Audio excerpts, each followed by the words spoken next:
So we're always chasing time, so to speak, and a lot of what we've seen in the immediacy data has already occurred. So there's, like I say, there's a very little point in having a forecast for something that's already happened.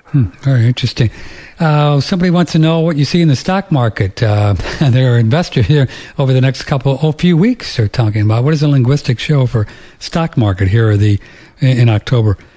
We've kind of backed off on the market issue simply because the stock market itself is so manipulated. Any projection we can give is not necessarily meaningful. Wouldn't surprise me, for instance, by the way, to see the Dow go to 20,000 in January or February of next year.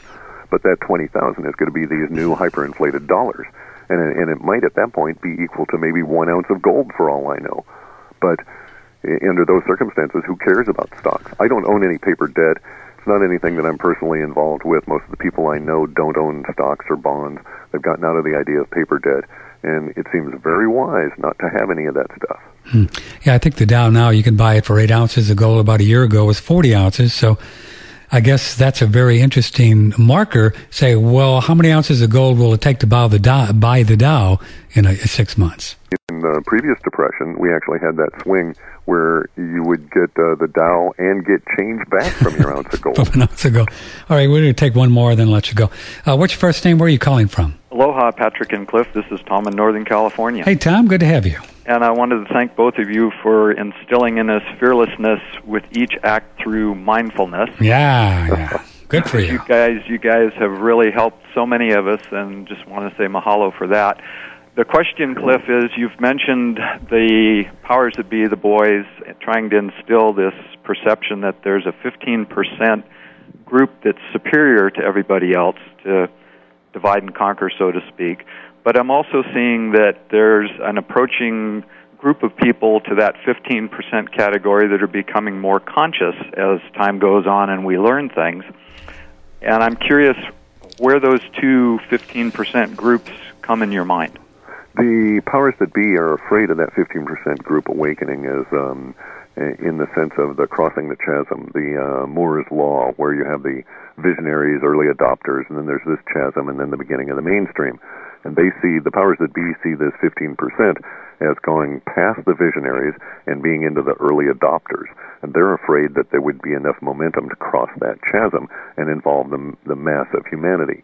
And so they actually believe that that is the case. I think that indeed that group of awake and aware individuals is increasing, and it represents a huge problem for the powers that be. And their use of the 15% meme at this stage is an attempt to corral what they see as a threat arising from that group. And they wish to do the same things to them that they did to the anti-war movement in the 60s by suborning the theme on the outside and then mucking things about from the inside. I don't know that it'll be successful, though. It doesn't appear to be. In our linguistics, it seems that that'll fall flat sometime around March or April. Now, you've intimated, and so has George, that the powers that be obviously follow what you're doing and Igor's doing very closely, and they maybe have made attempts to disrupt that or use that to their advantage. What do you see in the future following that? We don't see ourselves continuing much into 2010. It's difficult for me to talk about that because I don't want to give them any ideas. I don't know how closely they follow my stuff.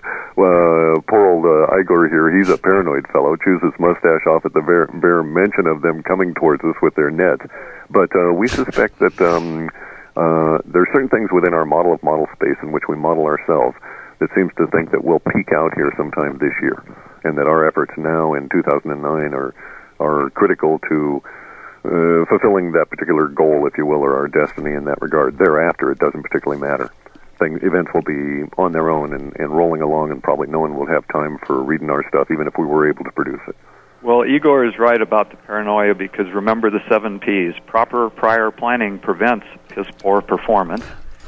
Yes, indeed. And helps you prepare your pies. There you go. But to both of you guys, we love you very much, and your hard work is greatly appreciated, and we're sending you all the energy we can for the good of the order.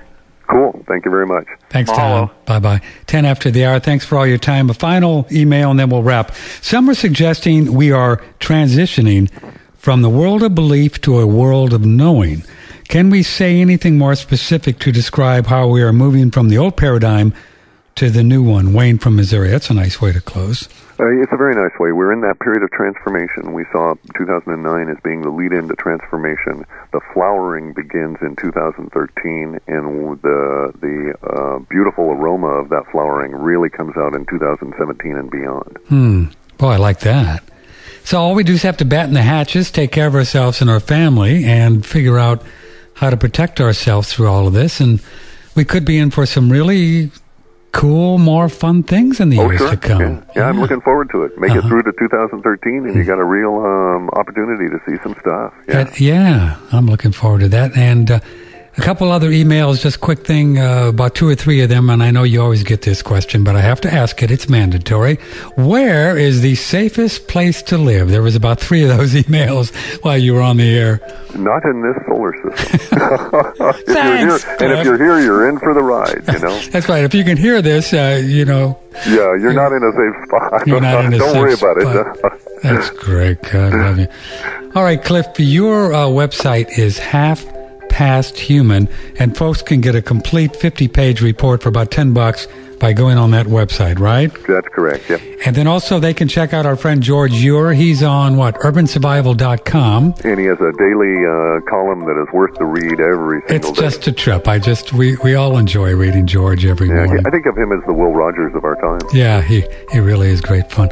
Well, Cliff, it's an honor to have you on. Thanks for telling all your people that you were going to be on the show. A lot of them were listening today.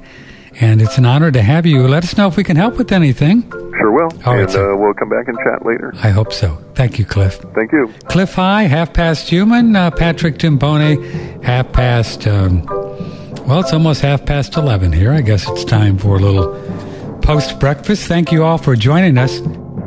Some cool people coming up in October. The likes of Daniel Vitalis, Anjadis Voldeplanets, Dr. David Jubb.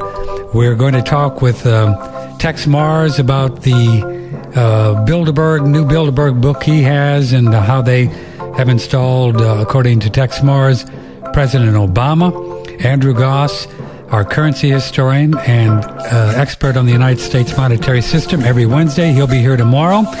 We'll talk a little bit about what Cliff talked about today with Andrew Goss tomorrow at 10 o'clock. Don't forget, we're open to everyone worldwide, absolutely free. So we appreciate and love your donations of $5, $10, or $20 anytime. And look to our front page for all different kinds of products, colloidal silvers, vitamin D, those kinds of things that you just may need in the future. I love you all very much. It's an honor for me to be here each morning at 10 a.m. Central Time on OneRadioNetwork.com. Please pass on these links to everyone. My name is Patrick Timpone. Take care. Know the source on One Radio Network.